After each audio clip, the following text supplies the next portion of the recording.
Well, I think you heard me ask Khris, so you know what's coming. Just what's going through your head? You see that shot miss with point three. I think it was a slap of the floor, which I find a little bit cliched. But after that, just kind of celebrating and enjoying that moment for you. Yeah, obviously we worked so hard through the whole series. It was a lot of fun. It went back and forth. They were incredible. So it was just in that moment. I was obviously excited. I was definitely riding a high. And it was just a great moment. Can you take me through the block that you get late, kind of from the backside? It was a little bit strange for you because typically you're waiting at the rim and you kind of came from the backside. Yeah, obviously I saw that we got Katie to go downhill. Obviously we didn't want to give up any easy threes for him. So, we wanted to get him inside the 3-point line. And our team did a very good job of that for the most part. And so I just tried to be behind him and protect him all night as much as I could. And so I just tried to read the play, and our guy did a great job of kind of getting him downhill, funneling him to the basket where I could just make an easy play. I know this might be painful to talk about, but I guess with the shot clock at the end of regulation, was that just something that slipped your mind? And then I guess the fact that you guys win that game, Bud said it almost motivated you guys to really get this one to kind of save it. Yeah, honestly, I made a mistake. I wasn't aware. I knew there was 8 seconds on the game clock. I had no idea there was still a shot clock, and I made that mistake. It's what it was, And so after that happened, I just took it upon myself. And I told my teammates, I made a mistake, but let's go get this. I'm going to fix this. We're going to fix this, And so it happened, but, it was great to see how resilient we were. Jim Ozarski. Brook, there aren't many of you left from that team 2 years ago. So what does it mean, I guess, for the handful of you that are, but also how it's come together as you've talked all this year about the adjustments it's taken and the time it's taken for new roles, and you know what I mean? Like to get back to an East Finals. I know it's not done yet, but to get back to that point, I guess. Yeah, we're obviously proud of. We're definitely proud of where we are.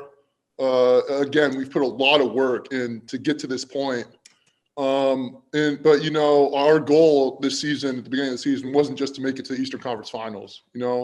Obviously we want to win a championship, but at the same time, we want to take it one game at a time. Keep focused.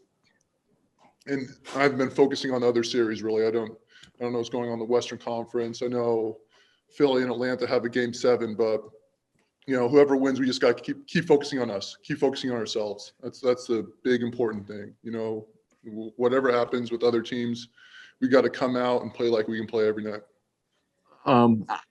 What was your view, I guess, of Kevin's shot and the way Tuck tried to, and then what was the feel then to know he did that, but yet also to recollect and to get it, knowing you have 5 more minutes? Yeah, I mean, he's such an amazing player. That's, one of the things I just told him after the game, I was like, God, it was incredible watching this series. Just such a huge fan of his game. He's so good at getting to his spots, and making big plays. He's just so talented. And so that's I have such a great appreciation for Tuck, because Tuck goes out there and makes things as hard as possible for him. And, he was such a huge pickup at the deadline. He absolutely knows his role. He comes out every single game, puts his heart on the line, plays as hard as he can, and goes out there and just does his job. And he knew his role this series, and he did it as best as anyone in the world could humanly possibly do. He's just so phenomenal. And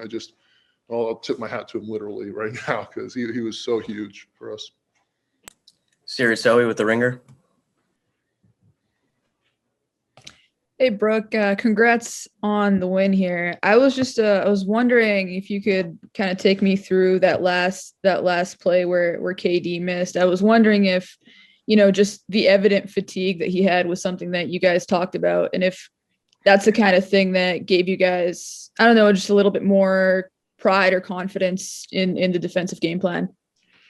With him, it's he lets go of the ball, and I think everyone was following the track of that ball, because you always feel like it's going to go in with him. But again, we did a great job defensively. Tuck did his work, Drew did his work. I said his work. Khris was phenomenal on Katie and on everyone else. But it definitely was part of our game plan to just make him work as much as possible each possession. And we knew it would pile up on him. We knew that having to be the guy, having to work to get his shots off, that just would accumulate through 7 games, and that fatigue would be there just enough.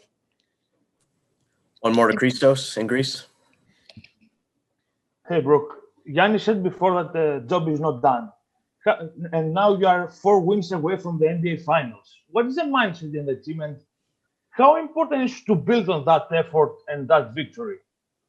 Yeah, we still want to keep getting better. Like I said, we know what our goal is, and we just got to keep our tunnel vision, keep our focus, and keep going one game at a time. We want to go the same way into the series, regardless of who we're playing.